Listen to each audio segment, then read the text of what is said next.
Reviewing lessons 5.1 and 5.2, if we look at number 1 on page 269, how can you determine the number of solutions of a system by looking at the equations? So we've talked about with equations, if it's not there already, a lot of times we've been getting our equations into slope-intercept form.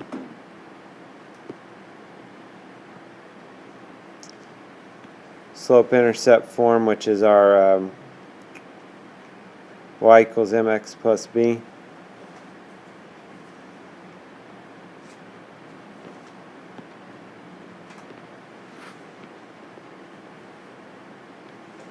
So if we have it in that y equals mx plus b,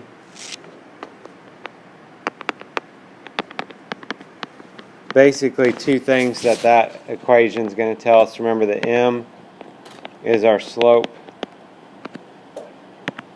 and the b is our y-intercept.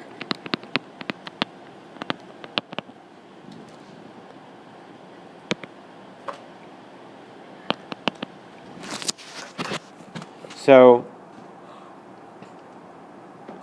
obviously if we look at these and if we could say if the lines are identical, or if the slope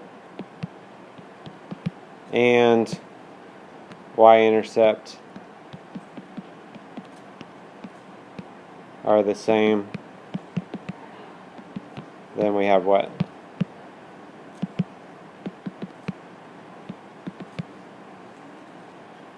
Infinitely many solutions, right?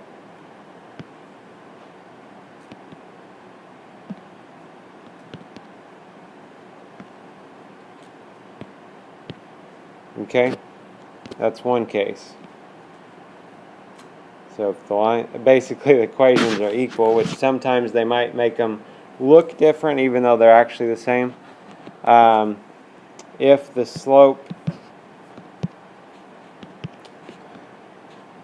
slopes are the same and the y-intercepts are different,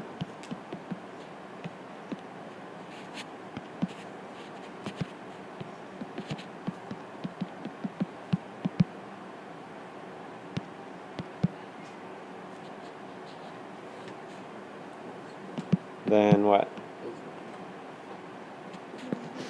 There's no solution because the lines are parallel. Good.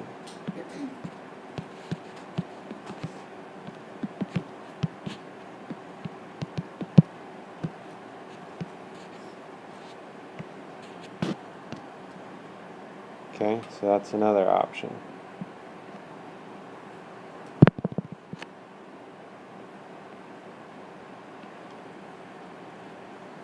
So the only thing we haven't looked at yet is if our slopes are different. So if the slopes are different, and it actually doesn't matter whether the y-intercepts are the same or not, but just by the slopes being different, then we would have one solution. Okay. Lines would be at different angles, so they would end up intersecting each other one time. So it would be one solution for that.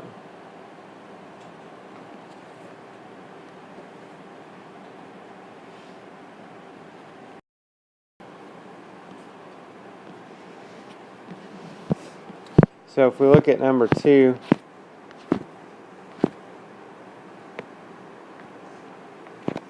how many solutions does this system of equation have? This one's not set up in that format. It's not y equals mx plus b. So like we talked about, if you guys want to, we can try to find intercepts and graph these. I'm just going to go ahead and solve these for y this time, because it doesn't actually ask me to graph it. It just says how many solutions does it have. So if I was going to try and get y by itself on this problem, what do we have to get rid of first over here on the left side? The 2x. Okay. And notice this is a positive 2x. So we think about it in those terms. If that's a positive 2x, to get rid of it, we would have to subtract 2x. Positive 2x and a negative 2x will cancel each other out.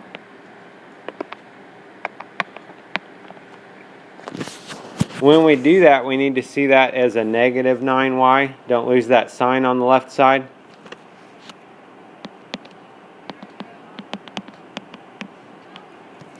And then we're not quite there yet. One more step to get the y by itself would have to divide. Good, they're multiplying by negative 9. Now when you do that, you're actually going to divide each term by negative 9.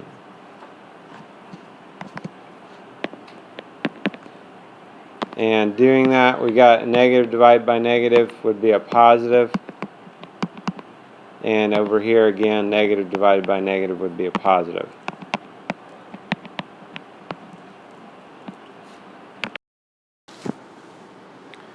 If we look at our second equation,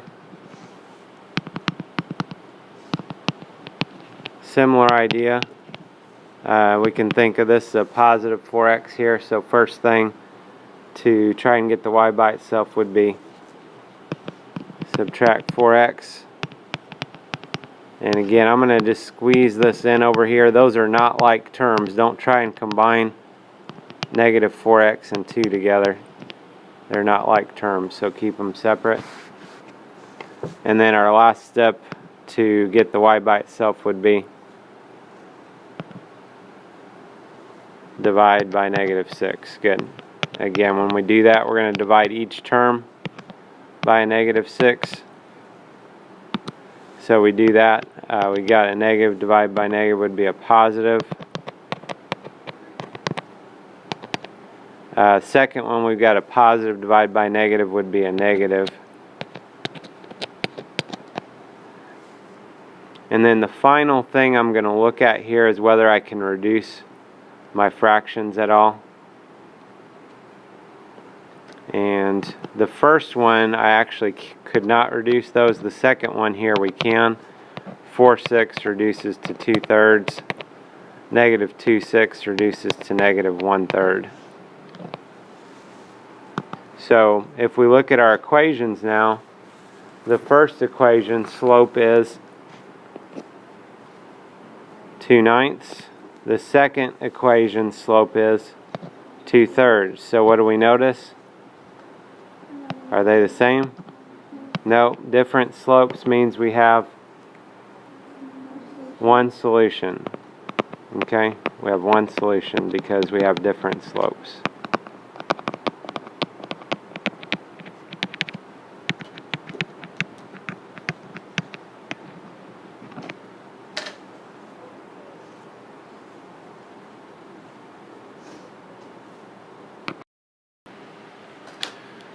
Number 3 asks us to graph the system of equations and find the solution. And understand, just by them saying that doesn't necessarily mean that there is a solution, or we could have infinitely many solutions. The first equation here is not quite where I want it to be. We're going to just solve that for y. Means we need to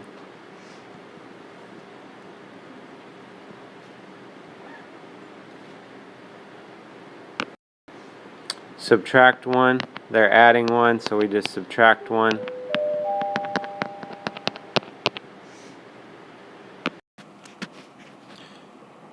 Our second equation is already set up in that y equals mx plus b format. So quickly just glancing at our equations here, you might notice we do have different slopes on our graphs, and that means we are going to have one solution. So if we make some charts, the top equation we looked at, we could just put a 0, 1, and 2 in for x. Again, maybe looking at our graph to make sure kind of what's going to work here. Looks like 5 is about the maximum that we go any direction.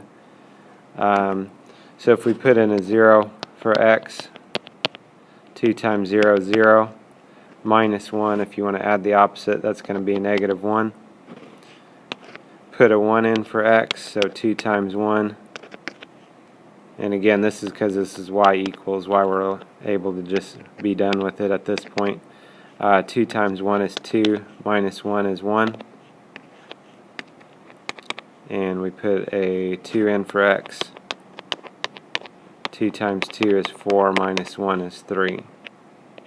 So those would be some points for that. Again, these points should line up when we graph them.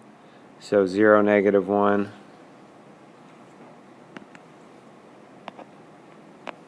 1, 1. And 2, 3.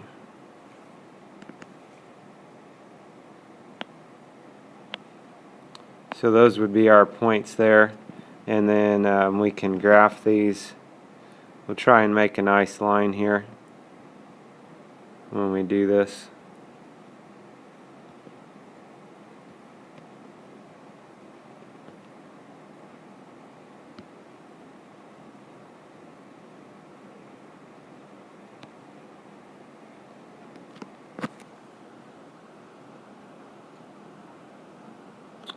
So something like that. I think my line's off just a hair, so really try and use your ruler and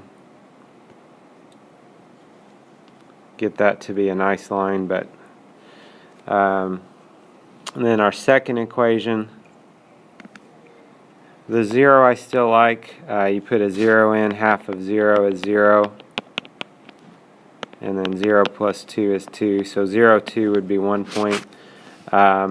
Since we have a fraction here, I'm going to go with a multiple of my denominator. So I'm going to use 2 next.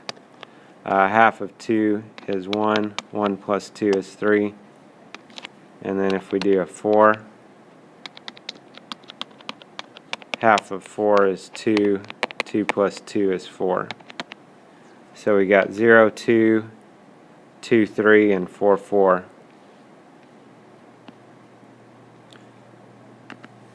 0, 2, 2, 3, and 4, 4. And that one, you might have noticed when you looked at your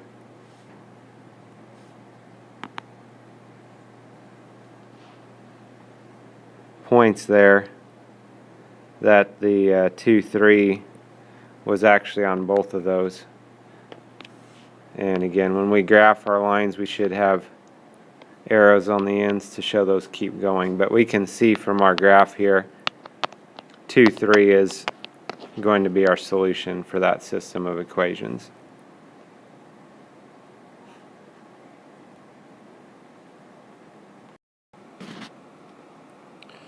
Number 4, they're giving us one equation and they're asking which equation gives the system no solution.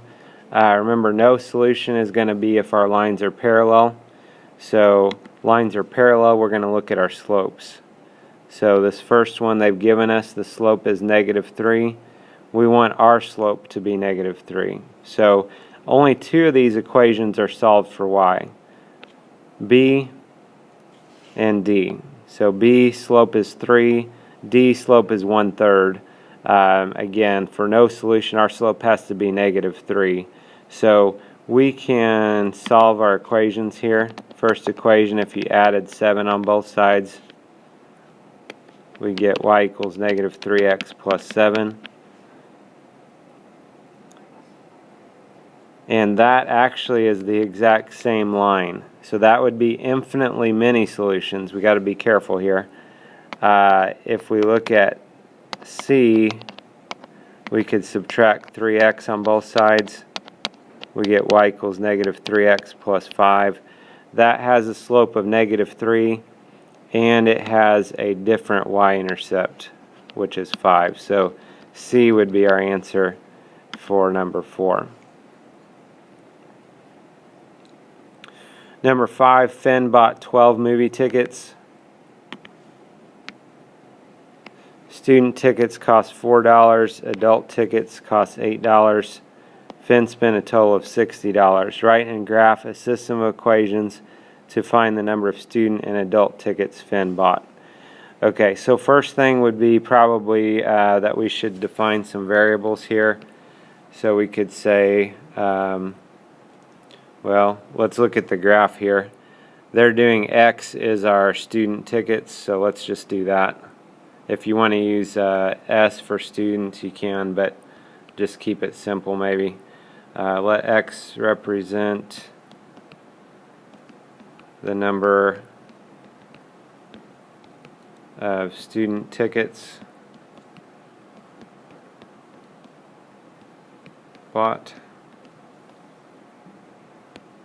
and let Y represent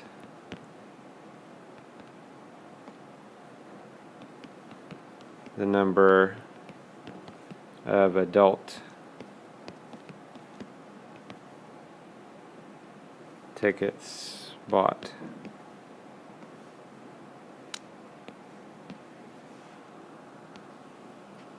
Okay, so that's a starting point. And get some space to work here.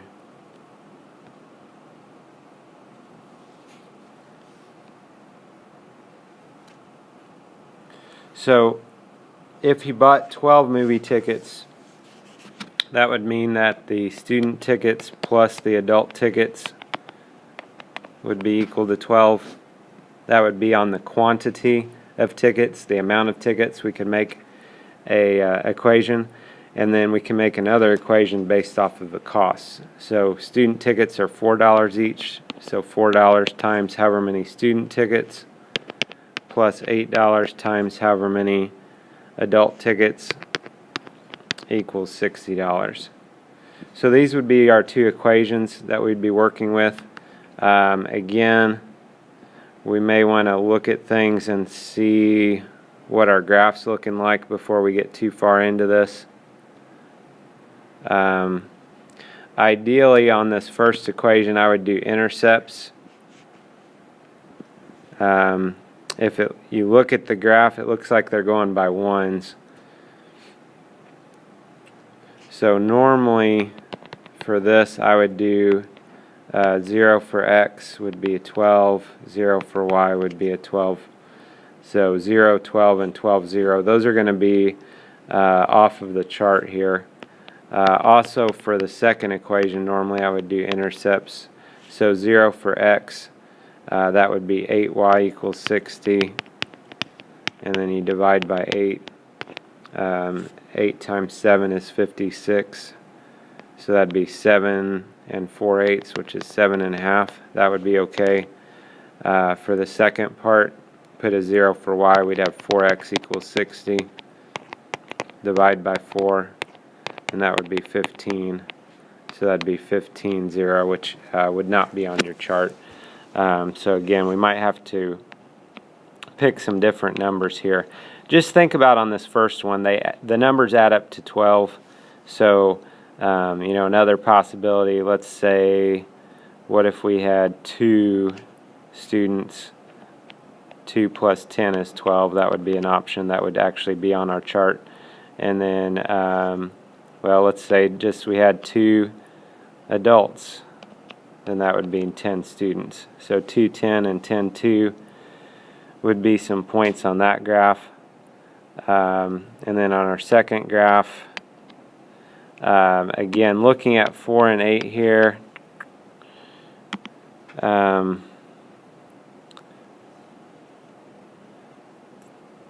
kind of hard to tell exactly what to do maybe, but we can just try something. Let's try 4 for X.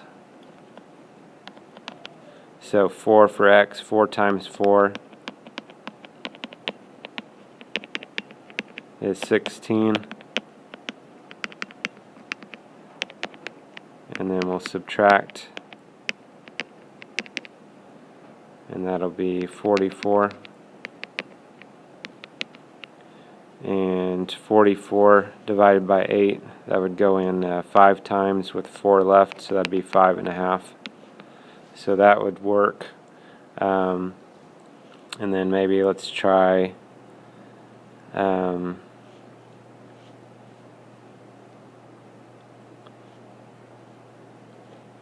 well, let's just try if we had 2 for X. So 4 times 2 would be 8.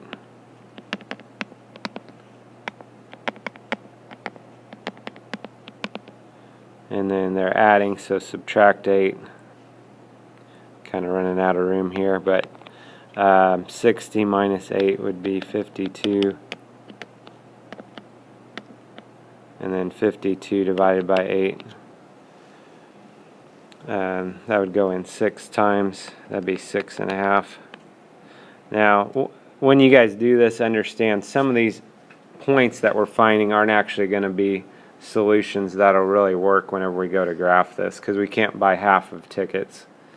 So the first one, if we graph this, we've got 2, 10 is going to be right on the edge here, and 10, 2 is going to be on our other edge. So we can draw a line between those points.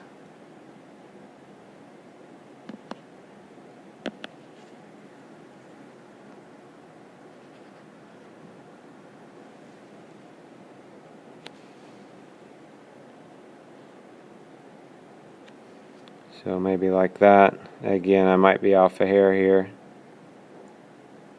It's hard to get this exact with drawing that line in. And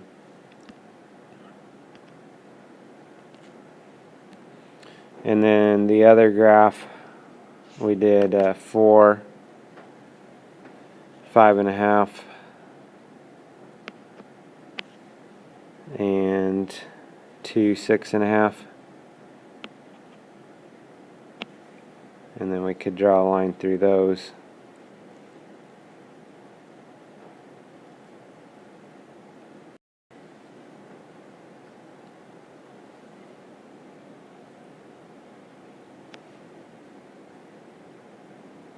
And again, maybe off just a hair here, but it looks like if we're going to have a point, it's going to be right here, which is at 9.3. That adds up to 12 tickets, and we could double check on our costs. If we just substitute that in, 4 times 9 is 36, 8 times 3 is 24, we add those as $60. So 9.3 works. So 9.3 would be our solution, which means, you know, at that point we would go ahead and write that out, that we would have 9 student tickets and 3 adult tickets.